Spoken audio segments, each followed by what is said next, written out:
ಯಾರದ್ದೆಲ್ಲ. ಯಾಕಂದರೆ ಬೆಂಗಳೂರಿಗೆ ಸಂಬಂಧಪಟ್ಟಂತೆ ಏನೇ ಸಮಸ್ಯೆ ಆದರೂ ಕೇವಲ ಮೋಹನ್ ದಾಸ್ ಪೈ ರೀತಿಯ ಬೆರಳೆಣಿಕೆ ಮಂದಿ ಮಾತ್ರ ಯಾಕೆ ಮಾತನಾಡೋದು?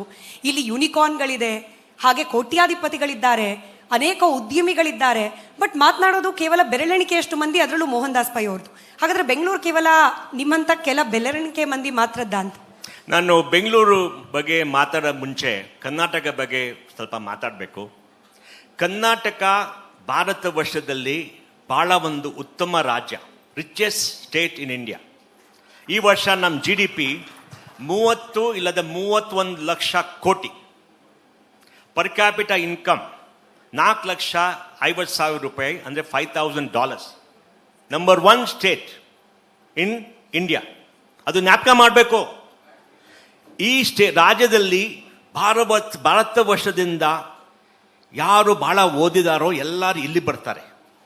ಯಾಕಂದರೆ ನಮ್ಮದು ಗ್ರೋತ್ ರೇಟ್ ಎಲ್ಲ ಒಂದು ಭಾಳ ಉತ್ತಮ ಆಗಿದೆ.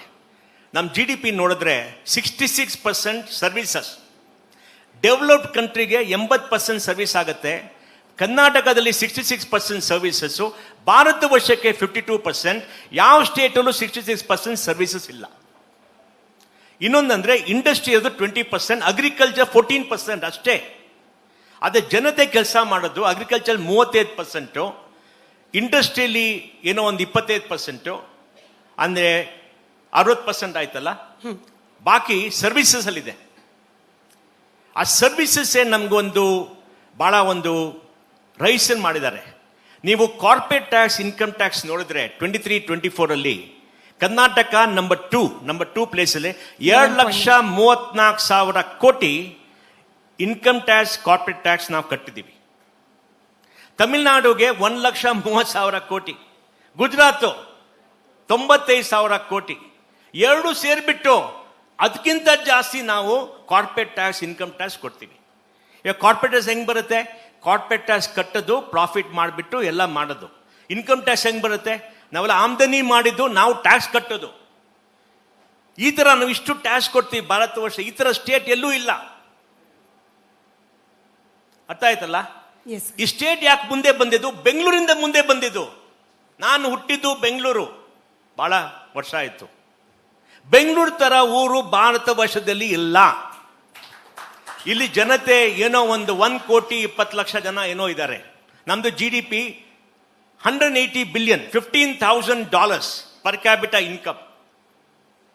ಭಾರತ ವರ್ಷದ್ದು $2,700, ಕರ್ನಾಟಕದ್ದು $5,000.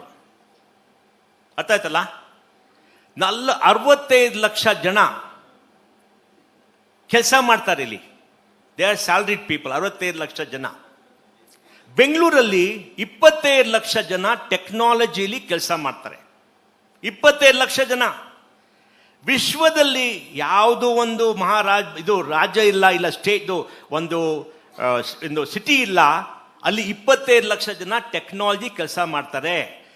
67,000 IT-BT ಕಂಪನೀಸ್ಗಳಿವೆ, 20,000 ಸ್ಟಾರ್ಟ್ಅಪ್ಸ್ಗಳಿವೆ, 52 ಯೂನಿಕಾರ್ನ್ಸ್ಗಳಿವೆ. ಇಲ್ಲಿ $130 billion, 11 ಲಕ್ಷ ಕೋಟಿ ಸರ್ವಿಸ್ ಎಕ್ಸ್ಪೋರ್ಟ್ಸ್ ಇದೆ. ಎಕ್ಸ್ಪೋರ್ಟ್ಸು ಏನು $100 billion ದುಡ್ಡು ಬರುತ್ತೆ ವರ್ಷಕ್ಕೆ. 8.5 ಲಕ್ಷ ಕೋಟಿ ಆಚೆಯಿಂದ ಬರುತ್ತೆ. ಕ್ಯಾಲಿಫೋರ್ನಿಯಾಲಿ 15 ಲಕ್ಷ ಜನ ಟೆಕ್ನಾಲಜಿ ಕೆಲಸ ಮಾಡ್ತಾರೆ. ಬೆಂಗಳೂರಲ್ಲಿ 25 ಲಕ್ಷ ಜನ ಕೆಲಸ ಮಾಡ್ತಾರೆ. ವರ್ಷಕ್ಕೆ 1.5 ಲಕ್ಷದಿಂದ 2 ಲಕ್ಷ ಜನಕ್ಕೆ ಟೆಕ್ನಾಲಜಿ ಕೆಲಸ ಸಿಕ್ಕತ್ತೆ ಬೆಂಗಳೂರಲ್ಲಿ. ಆಮೇಲೆ ಬೆಂಗಳೂರು ಒಂದು BT ಸಿಟಿ ಆಗಿದೆ, ಹೈ ಟೆಕ್ನಾಲಜಿ ಸಿಟಿ ಆಗಿದೆ, ಎಲೆಕ್ಟ್ರಾನಿಕ್ ಸಿಟಿ ಆಗಿದೆ, ಎಲೆಕ್ಟ್ರಿಕಲ್ ಸಿಟಿ ಆಗಿದೆ, ಹೈಟೆಕ್ ಸಿಟಿ ಆಗಿದೆ, ಫ್ಯಾಷನ್ ಸಿಟಿ ಆಗಿದೆ. ಬೆಂಗಳೂರು 1 ಲಕ್ಷ ಜನ PhDಗಳಿವೆ, 3 ಲಕ್ಷ ಜನ ಅಮೆರಿಕನ್ ಸಿಟಿಸನ್ಸು. ಈ ಭಾರತ ಎಲ್ಲ ಹೋಗ್ಬಿಟ್ಟು ವಾಪಸ್ ಬಂದಿದ್ದಾರೆ, ಇಲ್ಲೇ ಕೆಲಸ ಮಾಡ್ತಾರೆ. ಟ್ಯಾಕ್ಸ್ ಅಲ್ಲಿ ಕಟ್ಬೇಕು, ಇವಾಗ ಕಷ್ಟ ಇದೆ ಅವ್ರಿಗೆ, ಇಲ್ಲೇ ಇದ್ದಾರೆ. ಅರ್ಥ ಆಯ್ತಲ್ಲ? ಆಮೇಲೆ ಬೆಂಗಳೂರು ಭಾರತದ ಒಂದು science city, global city. Airport ಅಲ್ಲಿ 45 ಮಿಲಿಯನ್, 4.5 ಕೋಟಿ ಜನರು ಹೋಗ್ತಾರೆ. Third largest airport in India. ಈ ತರ ಒಂದು ಸಿಟಿ ನಾವು ಟ್ಯಾಕ್ಸ್ ಕಟ್ಟೋದು ಏನು 55-60% ಕರ್ನಾಟಕ ಟ್ಯಾಕ್ಸ್ ಕೊಡ್ತೀವಿ. 55% ಕರ್ನಾಟಕ GDP ಇದೆ. ಅರ್ಥ ಆಯ್ತಲ್ಲ? ನಾವೆಲ್ಲ ಒಟ್ಟಿಗಾಗ್ಬಿಟ್ಟು ಬೊಮ್ಮಾಯಿ ಸಾಹೇಬರು CM ಇದ್ದಾಗ ಒಂದು ರಿಪೋರ್ಟ್ ಮಾಡಿದ್ವಿ, ಕರ್ನಾಟಕ $1 trillion ರಿಪೋರ್ಟ್. ನಾವು ಮುಂದೆ ಹೆಂಗ್ ಬರಬೇಕು, ಆರ್ಥಿಕ ಸ್ಥಿತಿ ಏನ್ ಮಾಡಬೇಕು, ನಾವೆಲ್ಲ ಒಟ್ಟಿಗೆ ಒಂದು ರಿಪೋರ್ಟ್ ಮಾಡಿ ಕೊಟ್ವಿ. ರಿಪೋರ್ಟ್ ಮಾಡಿ ಬೊಮ್ಮಾಯಿ ಅವ್ರು ಕೊಟ್ಟಾಗ ಅವ್ರು ಹೇಳಿದ್ರು, ಇವಾಗ ಹೇಳಪ್ಪ ಏನ್ ಮಾಡಬೇಕು ಅಂತ. ನಮ್ಮ ಬೊಮ್ಮಾಯಿ ಸಾಹೇಬ್ರಿಗೆ ಹೇಳಿದ್ವಿ, ನೋಡಿ ಒಂದು ಕಮಿಟಿ ಮಾಡೋಣ, ಅಡಿಷನಲ್ ಚೀಫ್ ಸೆಕ್ರೆಟರಿ ಜೊತೆ ಪ್ರೈವೇಟ್ ಸೆಕ್ರೆಟರಿ ಒಂದು ಸ್ಟ್ರಾಟಜಿ ಮ್ಯಾಪ್ ಮಾಡೋಣ. ಸ್ಟ್ರಾಟಜಿ ಮ್ಯಾಪ್ ಮಾಡಿಬಿಟ್ಟು ಮೆಕಿನ್ಸಿ ಅವ್ರು ಕರೆದ್ಬಿಟ್ಟು ನಾವೊಂದು ದೊಡ್ಡ ರಿಪೋರ್ಟ್ ಮಾಡಿದ್ವಿ, ಯಾವ ಸೆಕ್ಟರ್ ಏನ್ ಮಾಡಬೇಕು ಅಂತ ಮಾಡಿಬಿಟ್ಟು ಕೊಟ್ರಿ ಅವ್ರಿಗೆ. ಅದು ಇವರು ಬಹಳ ತಪ್ಪು ಮಾಡಿದ್ರು,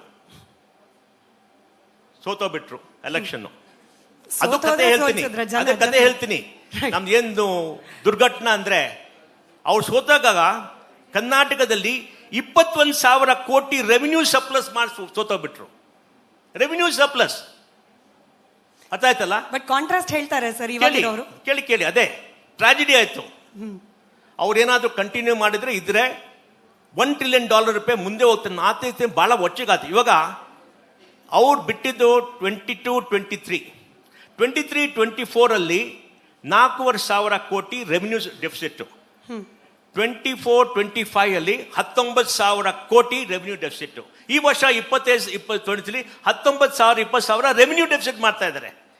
ದುಡ್ಡು ಖರ್ಚು, ಇದು ಡೆಟ್ ಸಾಲ ತಗೊಂಡ್ಬಿಟ್ಟು ಸಬ್ಸಿಡಿ ಕೊಡ್ತಾ ಇದ್ದಾರೆ. ಅದ್ ಪ್ರಾಬ್ಲಮ್ ಏನಂದ್ರೆ, ಕರ್ನಾಟಕದ ಈ ವರ್ಷ 1 ಲಕ್ಷ ಕೋಟಿ ಸಬ್ಸಿಡಿ, 3.5% GDP ಸಬ್ಸಿಡಿ ಹೋಗುತ್ತೆ. ಇವಾಗ ಕರ್ನಾಟಕದಲ್ಲಿ 80% ಜನರು ಬಡವರಲ್ಲ. ಸಿದ್ದರಾಮಯ್ಯ ನಮ್ಗೆ ಹೇಳಿದ್ದಾರೆ 80% ಅಂದ್ರೆ ಇದು BPL ಕಾರ್ಡ್ ಇದೆ, ಇದು ರೇಷನ್ ಕಾರ್ಡ್ 80%. 60% ಜನರಿಗೆ ಗ್ಯಾರಂಟೀಸ್ ಕೊಡ್ತಾ ಇದ್ದಾರೆ. 2,20,00,000 ಹೆಂಗಸರಿಗೆ 2,000 ರೂಪಾಯಿ ಕೊಡ್ತಾ ಇದ್ದಾರೆ. ಅದೆಲ್ಲ ಬೇಕಾ? ನಮ್ಮ ಫ್ರೆಂಡ್ಸ್ ಎಲ್ಲ ಇದ್ದಾರೆ ಮಲ್ಲೇಶ್ವರಂ ಅಲ್ಲಿ, ಫ್ರೀ ಪವರ್ ತಗೋತಾ ಇದಾರೆ. 200 ಗೊತ್ತಾ? ಕೇಳಿದೆ, ಯಾಕಪ್ಪ ತಗೋತೀಯ ನೀನು? ಅವ್ರು ಹೇಳ್ತಾರೆ, ನೋಡಪ್ಪ ನಾವು ಕಷ್ಟಪಟ್ಟು ದುಡ್ಡು ಕೊಟ್ಟಿದ್ದೆಲ್ಲ ಎಲ್ಲಾರು ಕೊಡ್ತಾರೆ, ನಮ್ಗೆ ಯಾಕೆ ಸಿಗ್ಬಾರ್ದು?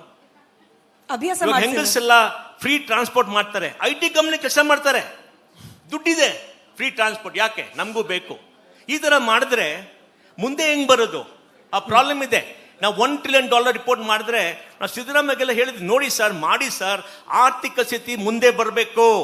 ಭಾರತ ವರ್ಷದಲ್ಲಿ ಕರ್ನಾಟಕನೇ ನಂಬರ್ 1 ಸ್ಟೇಟ್ ಇರಬೇಕು, ಇಡೀ ವಿಶ್ವದಲ್ಲಿ ಈ ಸ್ಟೇಟ್ ಇರಬೇಕು. ಯಾಕಂದ್ರೆ ವಿಶ್ವದಲ್ಲಿ ಒಂದು ಡಿಜಿಟಲ್ ರೆವಲ್ಯೂಷನ್ ಆಗ್ತಾ ಇದೆ. 250 ವರ್ಷದಿಂದ ಭಾರತ ವರ್ಷ ಚೈನಾ 45% ಆಫ್ ವರ್ಲ್ಡ್ GDP ಇತ್ತು. ಆಮೇಲೆ ಇಂಡಸ್ಟ್ರಿಯಲ್ ರೆವಲ್ಯೂಷನ್ ಆಗ್ಬಿಟ್ಟು ಯುರೋಪ್ ಅಲ್ಲಿ ಬಂದ್ಬಿಟ್ಟು, ಗ್ರೇಟ್ ಬ್ರಿಟನ್ ಬಂದ್ಬಿಟ್ಟು ಅವ್ರು ಡಾಮಿನೇಟ್ ಮಾಡಿದ್ರು. ಇವಾಗ ಡಿಜಿಟಲ್ ರೆವಲ್ಯೂಷನ್ ಬಂದಿದೆ 15 ವರ್ಷದಿಂದ. ಅದರಲ್ಲಿ ಭಾರತ ವರ್ಷ ನಂಬರ್ 3 ಪೊಸಿಷನ್. ಮೊದಲು united states, second China, third in Bharat. ಆ ಭಾರತ ವರ್ಷದಲ್ಲಿ ಮುಂದೆ ತಗೊಂಬರಕ್ಕೆ ಬೆಂಗಳೂರೇ ಜಾಸ್ತಿ ಮಾಡ್ತಾ ಇದೆ. ನೋಡಿ, IT ಇಂಡಸ್ಟ್ರಿಯಲ್ಲಿ $235 billion, 21 ಲಕ್ಷ ಕೋಟಿ ಎಕ್ಸ್ಪೋರ್ಟ್ ಮಾಡ್ತಾರೆ. 60 ಲಕ್ಷ ಜನ ಕೆಲಸ ಮಾಡ್ತಾರೆ. 60 ಲಕ್ಷ ಜನ ಅಲ್ಲಿ ಕೆಲಸ ಮಾಡ್ತಾರೆ. 38% ಬೆಂಗಳೂರಿಂದ ಹೋಗ್ತಾ ಇದೆ, ಸರಿ, ನಮ್ಮ ಸಿಟಿನೇ ಹೋಗ್ತಾ ಇದೆ. ಅದಕ್ಕೆ ನಾನು ಹೇಳ್ತೀನಿ ಕೇಳಿ. Co-powered by Canara Bank. Together we can. Beverage partner Campa Energy. Energia Blast Superfast. Payments partner भीम, भारत का अपना पेमेंट्स ऐप, सबसे भरोसेमंद और सुरक्षित. Session partner Shri Sai gold palace. Deepavali mega offer निम्म साई गोल्ड पैलेस नल्ली.